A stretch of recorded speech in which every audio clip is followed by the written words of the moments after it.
दोस्तों नमस्कार। आपको याद होगा राहुल गांधी ने 2019 के लोकसभा चुनाव में एक नारा दिया था और बड़ा जोर शोर से वो नारा चला था, चौकीदार चोर है। और मोदी जी ने इसके काउंटर में यह किया कि भाजपा के तमाम नेताओं को बना दिया मैं भी चौकीदार। नारा खूब चला, लेकिन 2019 के लोकसभा चुनाव में पुलवामा की लहर में सब कुछ बह गया। लेकिन आज उसकी एक कड़ी निकल करके सामने आई, एक कड़ी निकल करके सामने आई। जिस अनिल अंबानी को उस वक्त में नरेंद्र मोदी ने राफेल विमान बनाने का ठेका दिया था, वो भी एचएएल से लेकर के, हिंदुस्तान एरोनॉटिक्स लिमिटेड, वो सरकारी कंपनी जिसने पहले ना जाने देश के लिए कौन कौन से जहाज बनाए थे, उससे निकाल करके ठेका दिया अनिल अंबानी को। और अनिल अंबानी को जब वो ठेका दिया गया तो बहुत सारे सवाल खड़े हुए कि जिस कंपनी ने कागज का जहाज नहीं बनाया, उस कंपनी को राफेल बनाने का ठेका दे दिया। ये सारे सवाल खड़े किए गए। लेकिन आज वही अनिल अंबानी इतने कर्ज में और इतनी हेराफेरी में डूब चुका है कि खुद सेबी ने, सरकार की संस्था है सेबी, जिसमें माधवी बुच पर लेकर अभी सवाल उठे थे, उसी सेबी ने अब 5 साल के लिए अनिल अंबानी को बैन कर दिया है और उसके साथ साथ करोड़ों रुपए का जुर्माना भी ठोकने का काम किया है। सोचिए, 5 साल पहले आप जाइए, अपने आप को 5 साल पीछे लेकर के जाइए। राहुल गांधी जो बात कह रहे थे वो आज कहां पर खड़ी है, और नरेंद्र मोदी जिसके साथ खड़े थे वो आदमी आज कहां पर खड़ा है। राहुल गांधी अनिल अंबानी पर सवाल खड़े कर रहे थे, उनकी कंपनी पर सवाल खड़े कर रहे थे। वो कंपनी, वो आदमी आज बैन कर दिया गया 5 साल के लिए। यह खबर आपकी स्क्रीन पर है, यह खबर आपकी स्क्रीन पर है। अनिल अंबानी शेयर बाजार से 5 साल के लिए बैन, 25 करोड़ रुपए का जुर्माना लगा। आप बताइए कि यह अनिल अंबानी आज बैन हो गया है, और जिस अनिल अंबानी को मोदी जी उठा करके राफेल विमान बनाने का कॉन्ट्रैक्ट दे रहे थे, या भारत में जो भी उसको असेंबल करने का कॉन्ट्रैक्ट समझ लीजिए, तो राहुल गांधी ने जिस बात को 5 साल पहले पकड़ लिया था, 5 साल पहले जिस व्यक्ति को, जिस कंपनी को राहुल गांधी एक तरीके से डिफॉल्टर बता रहे थे, आज आधिकारिक तौर पर वो सामने आई है। और नरेंद्र मोदी जो बात कह रहे थे, जिसके साथ में खड़े थे, आज उन्हीं की सरकार की संस्था ने आखिरकार हार करके उनको बैन करना पड़ा। लेकिन ये बैन क्यों किया गया, ये भी आपको बताता हूं। और सबसे बड़ी बात यह है कि क्या मोदी की दोस्ती, ध्यान दीजिए, मोदी की दोस्ती, परिवार, भाई सब तार तार हो गया। आखिरकार किसके इशारे पर अनिल अंबानी लगातार डूबते चले गए और मुकेश अंबानी सबसे रईसों की श्रेणी में ऊपर ऊपर ऊपर ऊपर चलते चले गए। सवाल बहुत गहरा है और सवाल के पीछे आपको थोड़ा सा ध्यान लगाना पड़ेगा, तब जाकर के खबर, टेक्निकल खबर है, आपको समझ में आएगी। लेकिन मैं कोशिश करूंगा कि आसान भाषा में इस खबर को आप तक पहुंचाऊं। सेबी ने उद्योगपति अनिल अंबानी, रिलायंस, एएनआई ने खबर की है कि सेबी ने उद्योगपति अनिल अंबानी, रिलायंस होम फाइनेंस के पूर्व अधिकारियों सहित 24 अन्य संस्थाओं को फंड के डायवर्जन के लिए प्रतिभूत बाजार से 5 साल के लिए प्रतिबंध कर दिया है। अनिल अंबानी पर 25 करोड़ रुपए का जुर्माना लगाया है।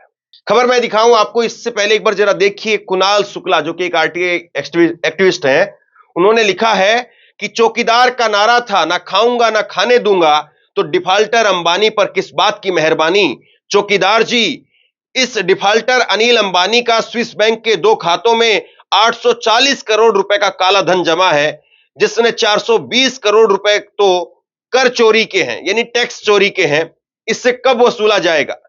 खुद को इसने डिफॉल्टर घोषित कर इस सफेदपोश डाकू ने कई बैंकों और निजी कंपनियों को करोड़ों रुपए का चूना लगाया।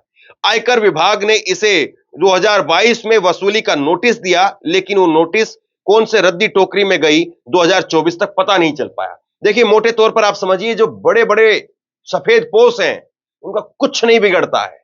अभी भी अगर आपको लग रहा हो कि 5 साल के लिए अनिल अंबानी को बैन कर दिया गया, करोड़ों रुपए का कर्जा लगा है, तो शायद रोटी नहीं खा पा रहे होंगे, शायद दोपहर में उनकी पत्नी क्या बना करके लेकर के आएगी, इस बात की चिंता में डूबी हुई होगी।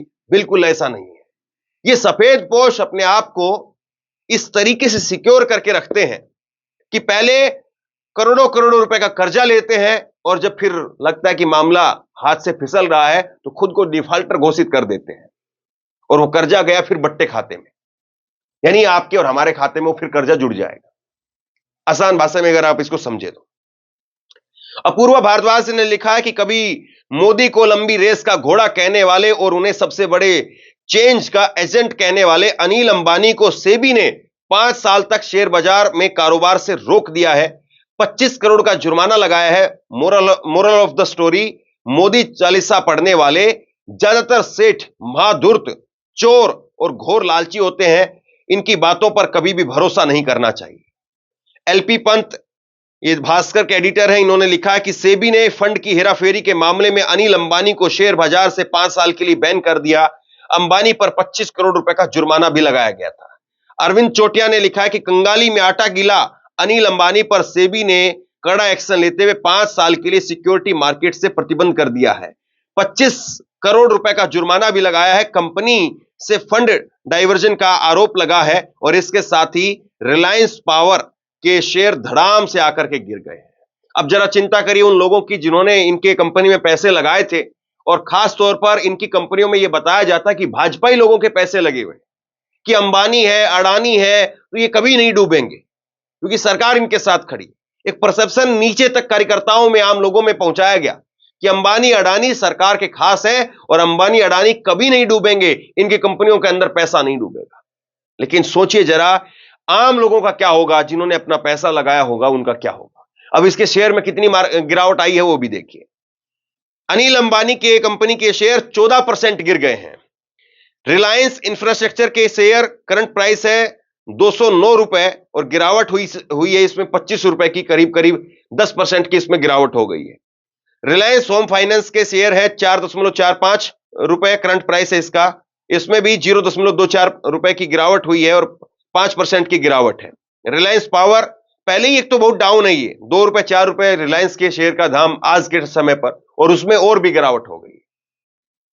34 रुपए रिलायंस पावर का शेयर था जिसमें करीब 2 रुपए की गिरावट हुई है और 5% का शेयर इसका गिर गया है। तो अब समझिए कि यह कैसे हुआ है और किस तरीके से यह पूरा का पूरा खेल रचा गया, इसको जरा समझिए। पूरा मामला क्या है? सेबी ने अनिल अंबानी और आरएचएफएल के शीर्ष अधिकारियों पर आरोप लगाया है कि उन्होंने कंपनी के पैसे को गलत तरीके से अपने लिए इस्तेमाल किया।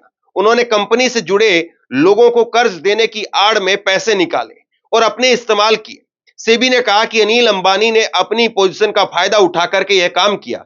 सेबी ने उन पर 25 करोड़ रुपए का जुर्माना लगाया और 5 साल के लिए किसी भी लिस्टेड कंपनी के साथ में सिक्योरिटी मार्केट में काम करने से रोक दिया है। आसान भाषा में समझिए। आसान भाषा में यह है कि सेबी सरकार की एक संस्था है और सेबी ये कह रही है कि भैया आपने क्या किया है, आपने ये किया है कि अपना कर्जा उतारने के लिए, अपना पैसा जो है इस्तेमाल करने के लिए किसी दूसरे को कर्ज दिया और फिर वो पैसा खुद ही ले लिया। इसको एग्जांपल के जरिए समझिए। जैसे मान लीजिए कि कोई एक मोहन नाम का व्यक्ति है, उसकी कंपनी है, मोहन को खुद के पैसे की जरूरत थी और मोहन ने क्या किया कि सुमित के नाम पर पैसे कर्ज के नाम पर दिए कि मैं इसको सुमित को कर्ज दे रहा हूं। सुमित ने ही वो पैसा मोहन को दे दिया, तो मोहन ने सीधे डायरेक्ट पैसा ना लेकर के उसके नाम पर पैसा लिया और फिर ये घोषित कर दिया कि भैया सुमित पैसा उतार नहीं पा रहा है। कुछ इस तरह से जो है ये पूरा खेल हुआ है। अब इसमें सेबी 4 बड़ी बात क्या कह रही है वो देखिए। सेबी के आदेश से जुड़ी हुई 4 बड़ी बातें।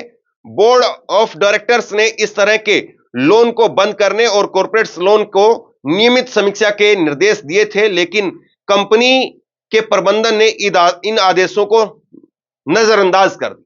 मतलब जब बैठक हुई, जब सारे डायरेक्टर्स की बैठक हुई तो उस वक्त में कहा गया कि भैया ये मोहन सुमित को पैसा मत दो, ऐसे सुमित को पैसा देकर के तुम डायरेक्ट पैसा ले रहे हो, ये काम खेल बंद कर दो। ये कहा गया कि मान लीजिए कि अंबानी साहब आप किसी और को पैसा कर्ज देते हो और फिर उससे डायरेक्ट ले लेते हो, इस खेल को बंद कर दीजिए, इससे कंपनी को नुकसान हो रहा है। मतलब कुल तो यही हुआ ना कि एक जो है वो आपका जो है गल्ला है और आप गल्ले में से पैसा निकाल करके कह रहे हो कि मैं तो किसी और को दान दे रहा हूं, धर्म दे रहा हूं या कर्ज दे रहा हूं, और उसी से कहते हो कि ला करके मुझे चुपचाप वापस दे देना। तो गल्ले में से तो पैसे कम हुए और फिर बाद में गल्ले में लिख दिया गया कि फला आदमी तो डूब गया। तो मतलब कि ये जो फला पैसे थे, जितने भी पैसे निकाले वो तो गल्ले वाले के मालिक के पल्ले पड़ गए। कहानी ये। सेबी ने कहा कि परिस्थितियों को देखते हुए आरएचएफएल को धोखाधड़ी के मामले में व्यक्तियों के बराबर जिम्मेदार नहीं ठहराया जाना चाहिए। वहीं अन्य एंटिटीज के फंड ने डाइवर्जन की मदद की थी। अन्य एंटिटीज ने फंड में डाइवर्जन की मदद की थी। अनिल अंबानी पर 25 करोड़ रुपए, अमित बापना पर 27 करोड़ रुपए, रविंदर सुधालकर पर 26 करोड़ रुपए और पिंकेश आर शाह पर 21 करोड़ रुपए का जुर्माना लगाया गया है।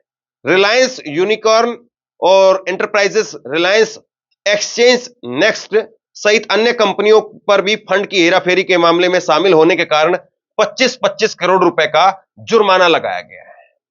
तो कुल मिलाकर के ये कहानी है। अब आप अब जरा जो है पीछे 5 साल पहले जाइए और देखिए कि किसको आदमी परखने की समझ थी। जिसको आपने पप्पू बताया, वो व्यक्ति कह रहा था कि इस आदमी पर भरोसा मत करो, इस आदमी की कंपनी में राफेल जैसा विमान बनाने का ठेका मत दो। कौन था वो आदमी? और एक आदमी था जिसके हाथ में पावर, सत्ता, सब कुछ, जो अपने आप को 56 इंच की छाती वाला, जो अपने आप को विश्व गुरु, जो अपने आप को ना खाऊंगा ना खाने दूंगा, ये कहता था कि रत्ती भर भी उसको लालच नहीं है, घमंड नहीं है, मोह नहीं है, वो सब कुछ देश के लिए करता है, देश के लिए मरता है। जो आदमी अपने आप के बारे में ये बातें कह रहा था, उस आदमी ने उठा करके राफेल दी। 5 साल पहले क्या कोई यकीन कर सकता था कि 5 साल बाद में ये होगा कि अनिल अंबानी को 5 साल के लिए बैन कर दिया जाए? लेकिन देखिए साहब, वक्त की सुई कैसे घूमती है, और वक्त की सुई घूम करके आपको बता देती है कि आपका वक्त अब खत्म। एक कहावत कही जाती है कि आप पानी को जितना भी घुमाइए, लेकिन पानी आखिरकार आकर के झील में रुकता है। पानी को आप जितने मर्जी इधर उधर नालियों से, पाइपों से इधर उधर घुमा लीजिए, लेकिन आखिरी में जब पानी को आप अपनी पावर से फ्री कर देंगे, तो पानी आखिरी में जाकर के वहीं टिकेगा जहां पर झील है, जहां पर उसको रुकना है। तो वही आज होता हुआ दिखाई दे रहा है। और राहुल गांधी एक बार फिर से राहुल गांधी यहां पर सही साबित होते हुए दिखाई दे रहे हैं कि अंबानी के ऊपर जो सवाल खड़े कर रहे थे, आज वो अंबानी किस रसातल में दिखाई दे रहा है। और मोदी जी जिस चौकीदार को लेकर के, जिस चौकीदार के नारे को लेकर के पूरे देश को बता रहे थे, और सारे टीवी चैनल पर यह चल रहा था कि मोदी जी ने तो वाकई मास्टर स्ट्रोक मार दिया है, मैं भी चौकीदार, चौकीदार चोर के नारे की हवा निकाल दी है। राहुल गांधी बोल रहे थे चौकीदार चोर है, और नरेंद्र मोदी बोल रहे थे मैं भी चौकीदार, मैं भी चौकीदार, मैं भी चौकीदार। लेकिन आज ये खबर, इतनी बड़ी खबर, क्या किसी चैनल पर चर्चा में है? क्या कोई इस पर बात कर रहा है? क्या कोई इस पर डिबेट कर रहा है कि कैसे एक शख्स डूबता चला गया और उस शख्स पर लगातार सरकार की तरफ से भरोसा जताया जाता रहा। एक कहानी के अंदर इसमें किरदार और भी है, मुकेश अंबानी। मुकेश अंबानी ने 25 करोड़ रुपए, ये अपने जो है वो 5,000 करोड़ रुपए अपने बेटे की शादी के लिए खर्च किए। अब 5,000 करोड़ रुपए अपने बेटे की शादी के लिए खर्च कर दिए, लेकिन अपना भाई कर्जे में डूब रहा है। सगे भाई, छोटा भाई कर्जे में डूब रहा है, दिवालिया होने की कगार पर आ गया है, बैन किया जा रहा है, हेरा फेरी में फंस चुका है। लेकिन 5-5 हजार करोड़ रुपए बेटे की शादी में और पता नहीं कहां कहां पर खर्च करने के लिए तो जरूर है, लेकिन अपने भाई के लिए नहीं। और फिर सोचिए जरा उन लोगों को जो अंबानी के बेटे की शादी में जो वीडियो निकल करके सामने आ रहे थे, जहां पर नीता अंबानी हिंदू धर्म के बारे में ज्ञान दे रही थी, जहां पर मुकेश अंबानी हिंदू धर्म के बारे में बता रहे थे, पति पत्नी के रिश्ते के बारे में बता रहे थे, परिवार के बारे में बता रहे थे, और उनको भक्त बड़े चाव से शुद्ध सनातनी घोषित कर रहे थे।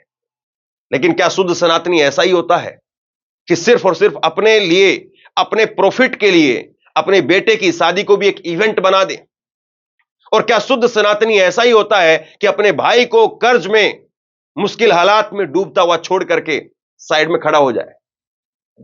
सोचिए जरा एक बार, वो तस्वीरें निकल करके सामने आई, वो गाने, वो वीडियो तो मैं सबको सुनवा नहीं सकता हूं कॉपीराइट की वजह से, लेकिन कैसे मुकेश अंबानी माइक लेकर के भाषण देते हुए नजर आते थे। स्क्रिप्ट लिखी जाती थी, नीता अंबानी वो स्क्रिप्ट लिख करके लेकर के आ रही थी, और नीता अंबानी भी बता रही थी कि कितना शानदार तरीके से जो है वो परिवार निभाते हैं, पति पत्नी का रिश्ता क्या है, परिवार का रिश्ता क्या है।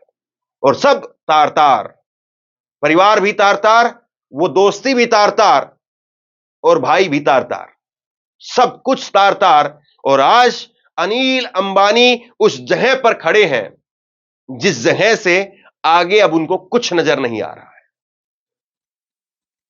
और सोचिए दूरदर्शिता नरेंद्र मोदी जी की कितनी है, कैसे नरेंद्र मोदी के फैसले यूटर्न पर यूटर्न, यूटर्न पर यूटर्न, यूटर्न पर यूटर्न होते चले जाते हैं।